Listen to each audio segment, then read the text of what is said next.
అందరికీ నమస్కారం. పూరి జగన్నాథ్ ఆలయం అనేది ఎన్నో రహస్యాలకు నెలవు అని మనందరికీ తెలుసు.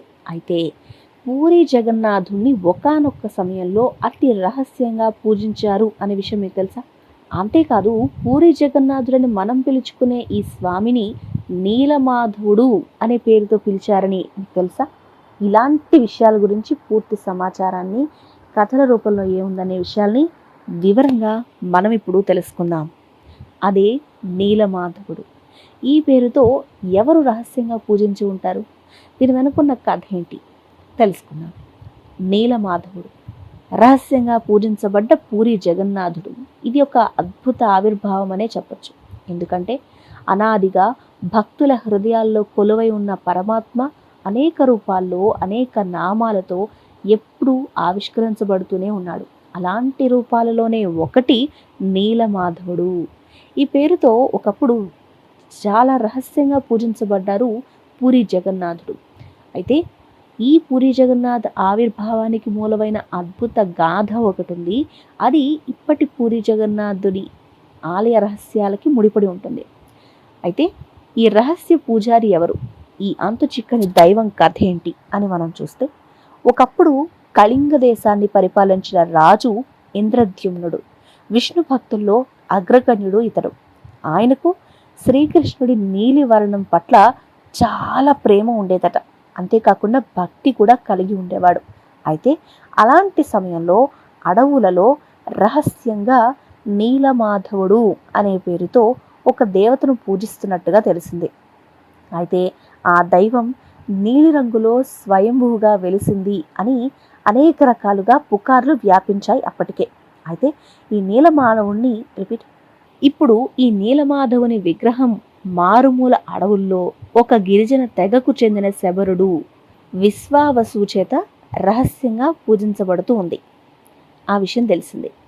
ఈ విశ్వావసు ప్రకృతిలో ఐక్యమయ్యాడు అనే కథ గురించి కొన్ని విషయాలు వినే ఉంటారు. దాని గురించి వివరంగా ఇప్పుడు మనం తెలుసుకుందాం. విశ్వావసువు దైవం మీద అకుంఠిత భక్తి కలిగిన ఒక వ్యక్తి. అతడు శబరుడు. అతడు నిత్యం అడవిలో సంచరిస్తూ ఉండేవాడు.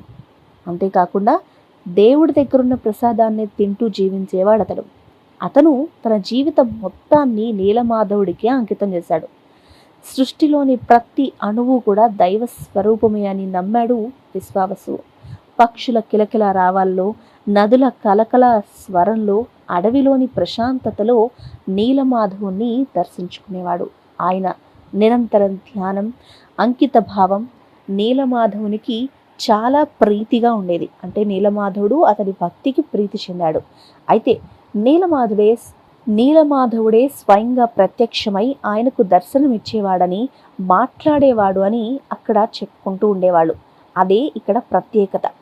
ఇక రాజు ప్రద్యుమ్నుడి ఆరాటం ఎలా ఉంది అంటే, నీలమాధవుడు అంటే అసలే రాజుకి చాలా ఇష్టం. పైగా ఇక్కడ ఇంత భక్తి కలిగిన ఒక భక్తుడు ఉన్నాడు. అసలు ఇప్పుడు ఏం జరగబోతోంది అని చూస్తే, ఒక పక్క నీలమాధవుని కీర్తి మహిమ రాజు ఇంద్రద్యుమ్నుడు చెవిలో పడింది. ఆయన ఎప్పుడెప్పుడు ఆ దైవాన్ని దర్శించుకుందామా, పూజించుకోవాలా అని అతి కోరికతో ఉత్సాహంతో ఉన్నాడు. అయితే ఆ దైవం ఎక్కడున్నా సరే, ఎలాగైనా సరే తన రాజ్యానికి తీసుకురావాలి అని ఆ రాజు నిర్ణయించుకున్నాడు. ఇందుకోసం ఒక నమ్మకమైన, తనకు నమ్మకంగా ఉన్న బ్రాహ్మణుడు, దైవభక్తి పరుడు అయిన విద్యాపతి, అతన్ని నీలమాధవుని జాడ కనుక్కోవడానికి పంపించాడు. ఇక విద్యాపతి అన్వేషణ మొదలుపెట్టాడు. ఆయన మారువేషంలో ప్రయాణం కొనసాగిస్తున్నాడు. ఇంతకీ ఆ ప్రయాణం ఎలా జరిగింది? ఈ విద్యాపతి ఏం చేశాడు అంటే, విద్యాపతి రాజు ఆజ్ఞ ఇచ్చిన వెంటనే నీలమాధవుని అన్వేషణ కోసం బయలుదేరతాడు. చాలా గ్రామాలు, అరణ్యాలు దాటి చివరకు ఈ శబరులుండే నివాసానికి చేరుకున్నాడు.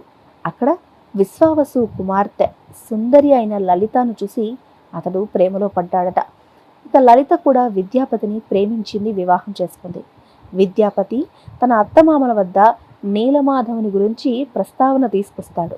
విశ్వావసు మొదట ఆ దైవం గురించి చెప్పడానికి ఒప్పుకోడు, ససేమిరా అంటాడు. ఇక నీలమాధవుని రహస్య పూజ ఎవరికీ తెలియకూడదు అని అందరూ నమ్ముతూ ఉంటారు. కానీ లలిత తన భర్త కోసం పట్టుబట్టింది. విద్యాపతిని నీలమాధవుని దర్శనానికి తీసుకువెళ్ళడానికి విశ్వావసువు అప్పుడు అంగీకరించడం జరిగింది, తన లలిత కోరిక కాదనలేక. అయితే ఒక షరతు పెట్టాడు, విద్యాపతి కళ్ళకు గంతలు కట్టుకోవాలి అని. ఎందుకు అలా పెట్టుంటారు?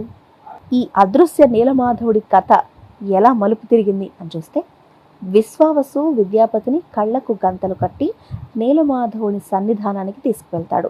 ఇక విద్యాపతి చాలా బుద్ధిమంతుడు, తనతో పాటు ఆవాల గింజలు తీసుకుని వెళ్తాడు.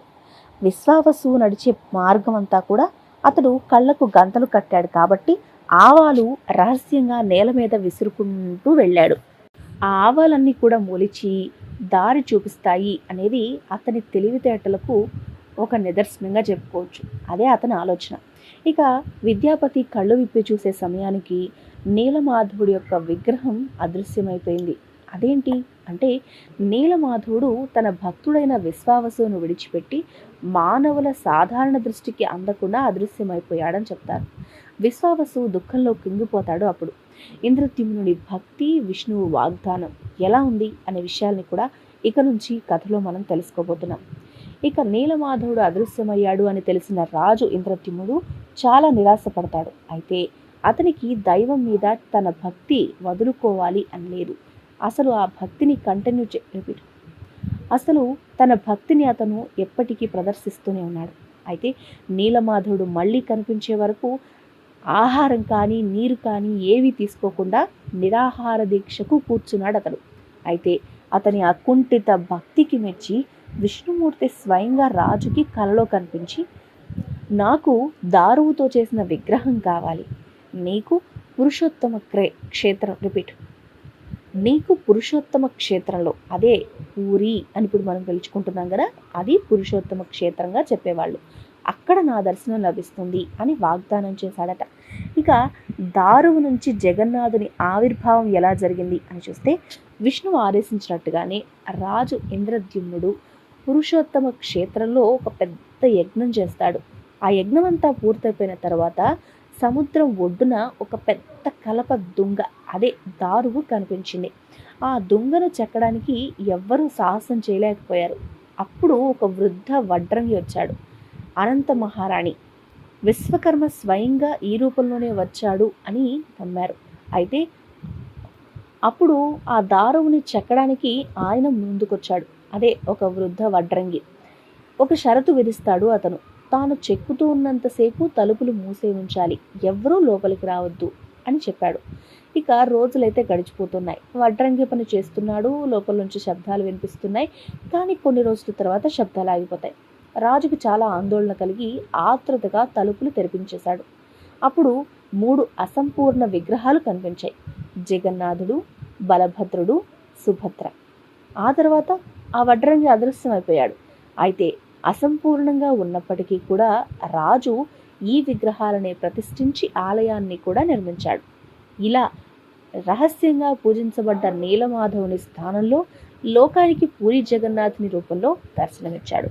కాబట్టి ఈ పూరి జగన్నాథుడు ఒకప్పుడు నీలమాధవునిగా అతి రహస్యంగా ఉంచబడ్డ కథ అసంపూర్తిగానే ఉంది అనడంలో ఎలాంటి అతిశయోక్తి లేదు. దేని గురించి ఎన్ని కథలు ఉన్నా సరే వాళ్ళు దాన్ని రహస్యంగా ఉంచడంలో అతి నిష్ణాతులు అని చెప్పడంలో సందేహమే లేదు. ఇక నీలమాధవుడు అనే పేరుతో విశ్వావసు రహస్యంగా పూజించిన దైవం కేవలం ఒక మట్టి ప్రతిమ మాత్రమే కాదు, అది అంతు చిక్కని దైవ శక్తికి, అకుంఠిత భక్తికి ప్రతీక. ఆ రహస్య ఆరాధన దైవ ప్రణాళికలో ఒక భాగమై చివరకు కోట్లాది భక్తులు పూజించే పూరి జగన్నాథుని ఆవిర్భావానికి దారితీసింది. ఈ కథ భక్తికి హద్దుల్లేవని, దైవం తన భక్తుల కోరికలను ఏదో ఒక రూపంలో నెరవేరుస్తాడని, మరియు ఈ సృష్టిలో ఉన్న కొన్ని రహస్యాలు మనిషి యొక్క జ్ఞానానికి అందనివి అని నిరూపిస్తోంది. ఇక నీలమాధవుడి కథ తరతరాలుగా భక్తులలో విశ్వాసాన్ని, ఆశను నింపుతూనే ఉంటుంది. మీరేమంటారు? కామెంట్ రూపంలో తెలియజేయండి. వీడియో నచ్చితే లైక్ చేయండి, షేర్ చేయండి. అలాగే మా ఛానల్ని సబ్స్క్రైబ్ చేసుకోండి, ఎందుకంటే ఇలాంటి రహస్యమైన సమాచారాన్ని మీకు అందిస్తూనే ఉంటాం. Thanks for watching.